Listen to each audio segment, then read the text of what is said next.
എൻ്റെ പ്രിയപ്പെട്ട കൂട്ടുകാർക്ക് എല്ലാവർക്കും പുതിയ വീഡിയോയിലേക്ക് സ്വാഗതം. എല്ലാവരും ക്രിസ്മസ് ആഘോഷമൊക്കെ കഴിഞ്ഞ് തളർന്നിരിക്കുകയായിരിക്കും അല്ലേ? ചില ആൾക്കാർക്ക് ഇന്ന് ജോലിക്കും പോകണം. ജോലിക്ക് പോകുന്ന ആൾക്കാർ വല്ലാത്ത സങ്കടത്തോടെ ആയിരിക്കും പോവുക. ചിലരൊക്കെ ഇന്ന് ലീവ് എടുത്തിട്ടുണ്ടാവും. കാരണം അടുപ്പിച്ച് ലീവ് എടുക്കുകയാണെങ്കിൽ കുറച്ച് ദിവസം ടൂറൊക്കെ പോകാമല്ലോ എന്ന് വിചാരിച്ചിട്ട്. അങ്ങനെയായിരിക്കും അല്ലേ? അങ്ങനെയൊന്നും അല്ല. ജോലിക്ക് പോവേണ്ട ആൾക്കാർക്ക് വലിയ സങ്കടമായിരിക്കും. കുട്ടികൾക്കൊന്നും കുഴപ്പമില്ല, അവർക്ക് അവധിയാണല്ലോ. അവർ നല്ല സന്തോഷത്തിൽ തന്നെയായിരിക്കും. അപ്പോൾ ക്രിസ്മസ് ആഘോഷങ്ങളൊക്കെ കഴിഞ്ഞതിന് ശേഷം ചെടികളുടെ കാര്യമൊക്കെ ഒന്ന് കാണിക്കാമെന്ന് വിചാരിച്ചു. ട്രൈപോഡ് ഇപ്പോഴും കിട്ടിയിട്ടില്ല കേട്ടോ. ട്രൈപോഡ് ഓർഡർ ചെയ്തിട്ടുണ്ട്, എത്തിയിട്ടില്ല. അപ്പോൾ ഇന്ന് വളരെ ചെറിയൊരു വീഡിയോ ആണ്. നമ്മുടെ ചെടികളിലൊക്കെ ഒരു കറുത്ത പുള്ളിക്കുത്തൊക്കെ പോലെ പച്ചക്കറികളുടെ ഇലകളിലും കറിവേപ്പിലും ഒക്കെ വരും. അതൊക്കെ ഒന്ന് നമുക്ക് ഇല്ലാതാക്കാനായിട്ടുള്ള ഒരു ജൈവ കീടനാശിനിയാണ് ഇന്ന് കാണിക്കുന്നത്. നമ്മുടെ വീട്ടിലുള്ള കാര്യങ്ങൾ വെച്ച് മാത്രം കേട്ടോ. അപ്പോൾ വീഡിയോ ഇഷ്ടപ്പെടുകയാണെങ്കിൽ എല്ലാവരും ഒന്ന് സപ്പോർട്ട് ചെയ്യുക. ഇന്ന് നല്ല വെയിലാണ് കേട്ടോ. തണുപ്പൊന്നുമില്ല, ഒട്ടും തണുപ്പില്ല. ഇവിടെ തണുപ്പേ ഇല്ല കേട്ടോ. എനിക്കാണെങ്കിൽ തണുപ്പ് അങ്ങനെ ഫീലും ചെയ്യണില്ല. നല്ല തണുപ്പാണെങ്കിൽ മാത്രമേ എനിക്ക് ഫീൽ ചെയ്യുള്ളൂ. അപ്പോൾ അതുകൊണ്ട് ഇന്ന് രാവിലെ നല്ല വെയിലത്ത് തന്നെയാണ് വീഡിയോ എടുത്തുകൊണ്ടിരിക്കുന്നത്. ട്രൈപോഡ് ഇല്ലാത്തതുകൊണ്ട് വല്ലാത്ത വിഷമത്തിലാണ് വീഡിയോ എടുക്കുന്നത്. എങ്കിലും വീഡിയോ ഇടാതിരിക്കാൻ പറ്റില്ലല്ലോ, അതുകൊണ്ടാണ് വീഡിയോ ഇങ്ങനെ കഷ്ടപ്പെട്ട് എടുത്തുകൊണ്ടിരിക്കുന്നത്. അപ്പോൾ നിങ്ങളെല്ലാവരും വീഡിയോ കണ്ട് ഇഷ്ടപ്പെടുകയാണെങ്കിൽ ഒന്ന് സബ്സ്ക്രൈബ് ചെയ്യുക, ലൈക്ക് ചെയ്യുക, കമൻറ്റ് ചെയ്യുക കേട്ടോ. അവിടെ നമ്മുടെ ചിണ്ടൻ കരയണുണ്ട്. ഞാൻ ചിണ്ടനെ അകത്താക്കി പുറത്തേക്ക് വന്നു, അത് കാരണം ഇഷ്ടപ്പെട്ടിട്ടില്ല അവന് കേട്ടോ. അതൊക്കെ കണ്ടോ, അപ്പോഴേക്കും ചാടി പുറത്തേക്ക് ഇറങ്ങണ്ട. അവിടെ അമ്മണിക്കുട്ടി ഉണ്ടാവും, നിന്നെ കടിക്കും. ഇങ്ങ് പോരെ കുഞ്ഞിങ്ങ് പോരെ, നല്ല കുട്ടിയല്ലേ. ഞാൻ വീഡിയോ എടുക്കാമെന്ന് വിചാരിച്ചങ്ങനെ ഇരുന്നപ്പോൾ അകത്തേക്ക് വന്നപ്പോൾ കറണ്ട് പോയി കേട്ടോ. ഉള്ള വെളിച്ചം കൊണ്ട് അഡ്ജസ്റ്റ് ചെയ്യുക. ഇപ്പോൾ വീട്ടിലുള്ള 3 കാര്യങ്ങൾ കൊണ്ട് മാത്രമാണ് നമുക്ക് ഈ ഒരു അസുഖത്തെ നമുക്ക് ചെറുക്കാനായിട്ട് പറ്റണത്. അതായത് കഞ്ഞിവെള്ളം നല്ലോണം പുളിപ്പിച്ച കഞ്ഞിവെള്ളമായിരിക്കും. ഇത് കട്ട കഞ്ഞിവെള്ളമായിട്ടിരിക്കുകയാണ്. വാർത്തപ്പത്തിൽ കട്ടയായിപ്പോയി. അത് ഒരു 3 ദിവസമെങ്കിലും പുളിച്ച കഞ്ഞിവെള്ളമായിരിക്കണം കേട്ടോ. അതെടുക്കുക. പിന്നെ കുറച്ച് വെളുത്തുള്ളി എടുക്കുക. പിന്നെ കുറച്ച് വിനാഗിരി എടുക്കുക കേട്ടോ. വിനാഗിരിയുടെ അളവൊന്നും കൂടി പോകരുത്, ആവശ്യത്തിന് മാത്രം ഒഴിക്കുക. അതിന് ശേഷം നമുക്ക് നന്നായിട്ട് മിക്സിയുടെ ജാറിലിട്ട് അടിച്ചെടുത്തിട്ട് എന്താ ചെയ്യണമെന്ന് കാണിച്ചു തരാം കേട്ടോ. മിക്സിയുടെ ജാറിലിട്ട് നന്നായിട്ട് അടിച്ചെടുത്തിട്ടുണ്ട്. ഇതൊരു പഴയ മിക്സിയിലിട്ടാണ് ഞാൻ ചെയ്യണം കേട്ടോ. മുട്ടത്തൊണ്ട് പൊടിക്കുക, അതൊക്കെ പഴയ ഒരു പ്രീതി മിക്സി ഉണ്ട്, അതിൻ്റെ ജാറിലിട്ടിട്ടാണ് ഇതൊക്കെ ചെയ്തെടുക്കുക. മുട്ടത്തൊണ്ട് പൊടിക്കുന്നതൊക്കെ ഇതിനകത്താണ് കേട്ടോ. ഇപ്പം തന്നെ വല്ലാത്തൊരു രൂക്ഷ ഗന്ധമുണ്ട്, അതാണ് നമ്മുടെ കീടങ്ങളെ അകറ്റണത് കേട്ടോ. ഇതിലേക്ക് നമുക്ക് ഒരടപ്പ് വിനാഗിരി ചേർക്കാം. എന്നിട്ട് ഡൈല്യൂട്ട് ചെയ്തിട്ട് വേണം ഒഴിച്ചു കൊടുക്കാൻ.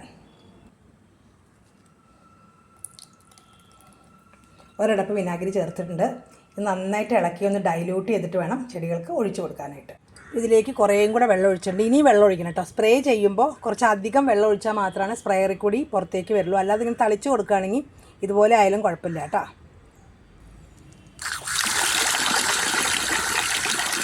ഇതുപോലെ ഡൈല്യൂട്ട് ചെയ്ത് എടുത്തിട്ടുണ്ട്. തരിയൊന്നും പാടില്ല, സ്പ്രേയറിൽ കൂടി ഒഴിക്കുമ്പോൾ തരിയൊന്നും പാടില്ല കേട്ടോ. ഞാൻ ഒഴിച്ച് നോക്കട്ടെ, അല്ലെങ്കിൽ കുറച്ചും കൂടി വെള്ളം ഒഴിക്കേണ്ടി വരും. ഞാനിപ്പോൾ സ്പ്രേയറിലേക്ക് നിറച്ചിട്ടുണ്ട് കേട്ടോ. സ്പ്രേ ആക്കാൻ പറ്റുന്നുണ്ട്. അപ്പം നമുക്ക് ഏതൊക്കെ ചെടികളിലാണ് ഒഴിക്കണമെന്ന് കാണിച്ചു തരാം. റോസിൻ്റെ മുട്ടൊക്കെ ഇതുപോലെ ഇങ്ങനെ കരിഞ്ഞ് നിൽക്കും.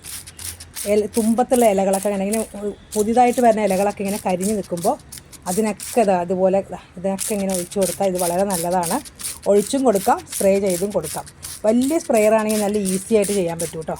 ഇത് ചെറിയ സ്പ്രേയർ ആയതുകൊണ്ട് ഇത്തിരി കഷ്ടപ്പാടാണ്. പിന്നെ പ്രധാനമായിട്ട് ഞാൻ ചെയ്യുന്നത് എന്തിനാണെന്ന് വെച്ചാൽ കറിവേപ്പ്. ഇപ്പോൾ കറിവേപ്പിനൊരു പ്രത്യേക രോഗമുണ്ട് കേട്ടോ. ഇലകളൊക്കെ ഇങ്ങനെ പുള്ളിയായിട്ട് ഇലയിലിങ്ങനെ ബ്ലാക്ക് കുത്തുകൾ വന്നിട്ട് കറിവേപ്പില പോവും കണ്ടോ. ഞാനിങ്ങനെ ചട്ടിയിലാണ് കറിവേപ്പൊക്കെ വെച്ചേക്കണത്. ഇതൊരു വലിയ കറിവേപ്പാണ് കേട്ടോ. അത് പൊക്കം വെച്ച് പോയി അത് വെട്ടിക്കൊടുക്കണം. ഇതിൻ്റെ ഇലകൾ എങ്ങനെ പോകുമ്പോൾ നമുക്ക് വല്ലാത്ത സങ്കടം തോന്നും. നല്ല ഭംഗിയായിട്ട് വളർന്നു വന്നിട്ട് ഇലകളിൽ ഇങ്ങനെ കണ്ടോ കറുത്ത പുള്ളികൾ കണ്ടോ. അത് പോകാനെങ്കിൽ ഇതിൻ്റെ അടിവശത്തും എല്ലാ മുകളിലും താഴെയായിട്ട് നന്നായിട്ട് സ്പ്രേ ചെയ്ത് കൊടുക്കുക. അപ്പോൾ ഇതൊക്കെ ശരിയായിട്ട് വരും കേട്ടോ. ഇത് വേറൊരു കറിവേപ്പാണ്. ഇതിൻ്റെ ഇലകളൊക്കെ കണ്ടോ ധാരാളം ഇലകളായിട്ട് നിന്നിരുന്നത് കേട്ടോ. ഈ അസുഖം വന്നതിന് ശേഷം എല്ലാം പോവുകയാണ്. അപ്പോൾ നമുക്ക് കറിവേപ്പിലൊക്കെ ജൈവ കീടനാശിനി മാത്രമേ ഉപയോഗിക്കാൻ പാടുള്ളൂ കേട്ടോ. വല്ലാത്ത കീടനാശിനിയൊന്നും ഉപയോഗിക്കരുത്. അതായത് നമ്മൾ കടയിൽ നിന്ന് വാങ്ങിക്കുന്ന കറിവേപ്പൊന്നും അങ്ങനെ ഉപയോഗിക്കരുത് എന്ന് പറയണതിൻ്റെ കാരണം നമ്മുടെ വീട്ടിലുള്ള കാര്യമാണല്ലോ, അതുകൊണ്ട് പേടിക്കേണ്ട ആവശ്യമില്ല. ഒരിക്കലും വിനാഗിരി ഓവറായിട്ട് ചേർക്കരുത് കേട്ടോ. ഇതൊരു വെള്ള കൊലകുത്തിയിട്ടാവുന്ന റോസാണ് കേട്ടോ. അതിൽ പൂക്കൾ ധാരാളം ഉണ്ടായിരുന്നതാണ്. ഇപ്പോൾ ഇത് മൊത്തം മുരടിച്ച് നിൽക്കുകയാണ്. ഇതൊക്കെ ചേർത്ത് നമുക്ക് നല്ല ഭംഗിയാക്കി എടുക്കാം. റോസിനെ എപ്പോഴും നന്നായിട്ട് കെയർ ചെയ്യണം, എന്നാൽ മാത്രമാണ് റോസാപ്പൂക്കൾ ഉണ്ടാവുള്ളൂ. നമുക്ക് ഈ ചെത്തിയിലും ചെറിയ പുഴുക്കളൊക്കെ വരും. അതിനൊക്കെ ഇത് പിന്നെ വല പോലെ വന്നിട്ടേ അതിനൊക്കെ നമുക്കിത് നല്ലതാട്ടോ. ഇതൊക്കെ നമുക്ക് ഇതിനൊക്കെ ഉപയോഗിച്ച് ഇതിൻ്റെ എന്താ പറയുക കുഞ്ഞു കുഞ്ഞു പ്രാണികളൊക്കെ ഇതിൻ്റെ ഉള്ളിലേക്ക് ഉണ്ടാവും. അതൊക്കെ പോയിട്ട് മുട്ടുകളും പൂക്കളും ഒക്കെ നന്നായിട്ട് വരും. പച്ചക്കറികൾക്കൊക്കെ എപ്പോഴും നമ്മൾ ജൈവ കീടനാശിനി ഉപയോഗിക്കാം കേട്ടോ. പ്രത്യേകിച്ച് കറിവേപ്പ് പോലത്തെ ചെടികൾക്ക് നമ്മൾ ഇലകളല്ലേ ഉപയോഗിക്കുന്നത്.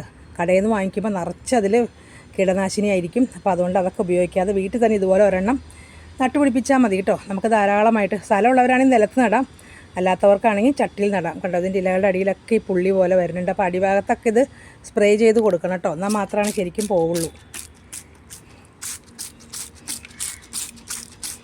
നന്നായിട്ട് വളർന്നു വരുമ്പോൾ നിങ്ങളെ കാണിച്ചു തരാം കേട്ടോ. ഇതൊരു മഞ്ഞ റോസാണ്, അതിലൊരു മൊട്ട് വന്നിട്ടുണ്ട്. അപ്പോൾ തന്നെ ഇലകൾ കരിഞ്ഞു വരികയാണ് കണ്ടോ. ഇതിനൊക്കെ നമുക്ക് നന്നായിട്ട് സ്പ്രേ ചെയ്ത് കൊടുക്കാം. പിന്നെ ഒരു കാര്യം കൂടി പറയട്ടെ, നമ്മൾ ഇത് മൂന്നും കൂടി ചേർത്ത് 3-4 ദിവസം പുളിപ്പിച്ചൊഴിച്ചാലും നല്ലതാണ് കേട്ടോ. അപ്പോൾ ഇതിൻ്റെ ശക്തി കൂടും. നമ്മൾ വെള്ളം കൂടുതൽ ഒഴിച്ചിട്ട് വേണം, ഒന്നും കൂടി ഡൈലൂട്ട് ചെയ്തിട്ട് വേണം ഒഴിക്കാനായിട്ട്. അല്ലാതെ നമ്മൾ ഇത് പുളിപ്പിച്ച കഞ്ഞിവെള്ളം മാത്രമേ എടുത്തിട്ടുള്ളൂ. മൂന്നും കൂടി ചേർത്തിട്ട് നമ്മൾ 3-4 ദിവസം പുളിപ്പിക്കുകയാണെങ്കിൽ ഒന്നും കൂടി ശക്തി കൂടും. അപ്പോൾ അധികം വെള്ളം ഒഴിച്ച് ഡൈലൂട്ട് ചെയ്തിട്ട് വേണം ചെടികൾക്ക് ഒഴിച്ചു കൊടുക്കാൻ കേട്ടോ. അതെല്ലാവരും പ്രത്യേകം ശ്രദ്ധിക്കണേ. അടുത്ത വീഡിയോ ഇത്രയേ ഉള്ളൂ. വീട്ടിലുള്ള 3 ചേരുവകൾ കൊണ്ട് നമുക്ക് നല്ലൊരു ജൈവ കീടനാശിനി ഉണ്ടാക്കിയെടുക്കാം. അതിന് നമുക്ക് പ്രത്യേകിച്ച് എന്താ പറയുക ചിലവുകളൊന്നും തന്നെ ഇല്ല. വീട്ടിലുള്ള കാര്യങ്ങൾ വെച്ച് ഉണ്ടാക്കിയെടുക്കാം. ചെടികൾക്ക് ദോഷം ഉണ്ടാവില്ല കേട്ടോ. അപ്പോൾ ഈ ചെറിയ വീഡിയോ കണ്ട് എൻ്റെ കൂട്ടുകാരെല്ലാവരും എന്നെ സപ്പോർട്ട് ചെയ്യുന്നു വിചാരിക്കണം. ഇഷ്ടപ്പെടുകയാണെങ്കിൽ സബ്സ്ക്രൈബ് ചെയ്യുക, ലൈക്ക് ചെയ്യുക, കമൻറ്റ് ചെയ്യുക കേട്ടോ. പുതിയ വീഡിയോ ആയിട്ട് വരുന്നവരെ എല്ലാവരും സുഖമായിട്ട് സന്തോഷമായിട്ടിരിക്കുക. എല്ലാവർക്കും ടാറ്റാ.